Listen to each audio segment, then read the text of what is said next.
Hola, ¿qué tal? Hola, bien, gracias. ¿Y tú? Bien, bien. Oye, ¿te acordás de la dictadura de Argentina? Pues claro, necesito algo al respecto. Pues no, pero me la contarías. Que mira, boludo, todo comenzó cuando Isabelita Perón fue derrocada del gobierno. Ella era sucesora del gobierno de su difunto esposo, Juan Domingo Perón. ¿Lo recordás?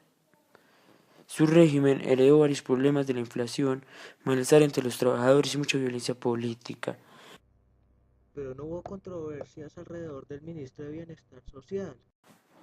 Sí, claro, con uno de sus ministros de Bienestar Social, López Rega, no la llevaron en lo absoluto, pero bueno. Algunos militares le recomendaron la renuncia a la presidenta. Por supuesto que ella no iba a aceptar. Y la parte económica y política mejoró. Che, ¿qué te digo yo, boludo? La situación económica y política del país continuaron empeorando. El 24 de marzo de 1976 fue detenida por la Fuerza Aérea, derrocada y trasladada a España. ¿Qué pasó? Tras ser enviada a España, la Junta de Oficiales asumió el poder, integrada por el general Jorge Rafael Videla, el almirante Eduardo Emilio Macera, el brigadier Orlando Agosti. Para tratar de lidiar con la inflación, situaron a José Martínez de la Hoz como ministro de Economía. Esto causó que la deuda externa pública y privada se duplicara. La deuda privada pronto se estatizó, cercenando aún más la capacidad de regulación estatal. El gobierno no hizo nada. Sí, con este crimen económico el gobierno decidió imponer el terrorismo de Estado para que fuera a enfrentar las acciones guerrilleras. Desarrolló un proyecto planificado dirigido a destruir de toda forma de participación popular. El régimen militar puso en marcha una represión implacable sobre todas las fuerzas democráticas, políticas, sociales y sindicales, con el objetivo de someter a la población mediante el terror de Estado para instaurar terror en la población y así imponer el orden y sin ninguna voz en contra. ¿Y qué acciones tomaron frente al tema?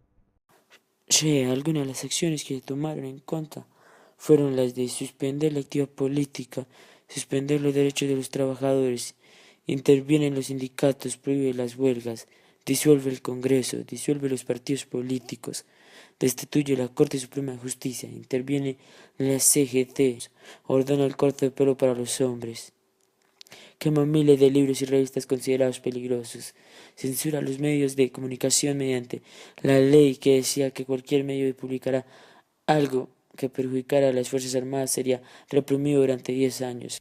Pero qué aviones, ¿no? Sí, además durante la dictadura se dan los subversivos y la guerra sucia. Subversivos. ¿Guerra sucia? Los subversivos eran un nombre que se le utilizaba para nombrar a las guerrillas y a los activistas de cualquier movimiento de protesta o crítica social. Y la guerra sucia era el intento del gobierno para silenciar y eliminar a los subversivos. Entre las técnicas que se utilizaban era la desaparición, donde cuyo objetivo era generalmente obreros, profesionales y estudiantes. Estos eran secuestrados por un comando paramilitar llamado Patota, donde convertidos en un número y sin ninguna garantía legal, quedaban a merced de sus captores. Más adelante eran trasladados a campos de detención controlados por la FFAA, quienes eran las Fuerzas Armadas del momento, y eran sometidos a interrogatorios mediante torturas físicas. Más adelante eran fusilados y arrojados al río desde un avión o un helicóptero. También en la dictadura se dio la apropiación de niños, a los hijos robados de las madres involucradas en las protestas o a los hijos que eran paridos en las correccionales.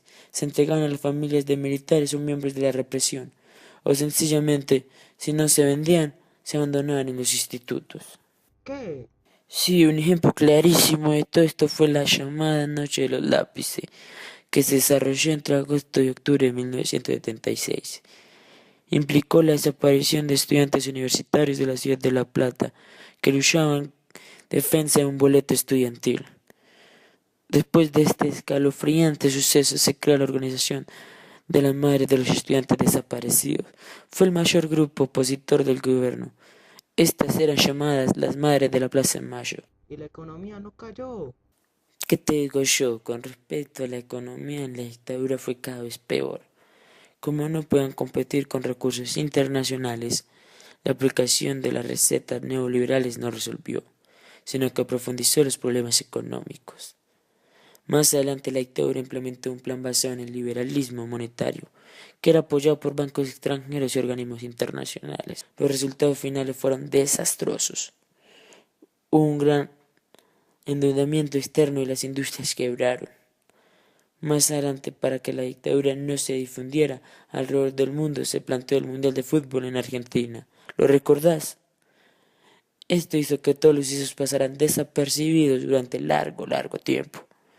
Y con el triunfo de Argentina, mucho más. ¿Y qué pasó al final? Al final de todos estos conflictos y malestares, sorpresivamente el régimen militar toma las Islas Malvinas.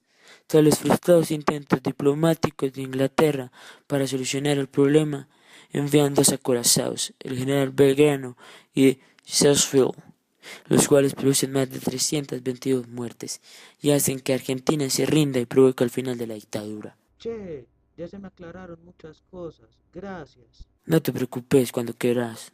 Oíd mortales el grito sagrado, libertad, libertad.